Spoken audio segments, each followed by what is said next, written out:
ఇండియాలోని one of the top director అయిన director Shankar గారి పెద్ద కూతురు పెళ్లి ఏప్రిల్ 15న చెన్నైలో అంగరంగ వైభవంగా జరిగింది. అసిస్టెంట్ డైరెక్టర్ తరుణ్ కార్తికేయన్తో శంకర్ కూతురు ఐశ్వర్య వివాహం జరిగింది.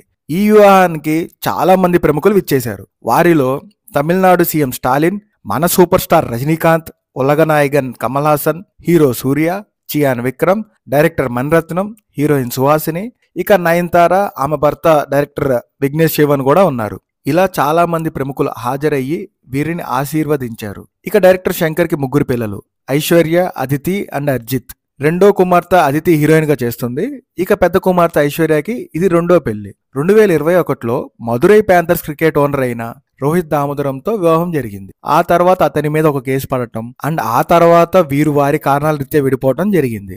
ఇప్పుడు అసిస్టెంట్ డైరెక్టర్ తరుణ్ కార్తికేయన్ అనే అతనిని వివాహం చేసుకోవడం జరిగింది. ఈ పెళ్లిలో శంకర్ మరియు వారి వైఫ్ ఈశ్వరి బాగా ఆనందంగా కనపడుతున్నారు. ఎంతైనా పెళ్లి అనేది మన భారతీయ సంస్కృతిలో చాలా ఇంపార్టెంట్ కదా. బై ద వే, ఈ కొత్త జంటకి విషెస్ చెప్దామా? Happy married life to the new couple. మీ విషెస్ ని కూడా కామెంట్స్ లో తెలియచేయండి. ఇక ఇవి ఇవాల్టి విశేషాలు. వీడియో నచ్చితే లైక్ చేయండి. మరెన్నో సినీ విశేషాల కోసం మన ఛానల్ని సబ్స్క్రైబ్ చేసుకోండి. Thank you. మీ ఈ సినిమా.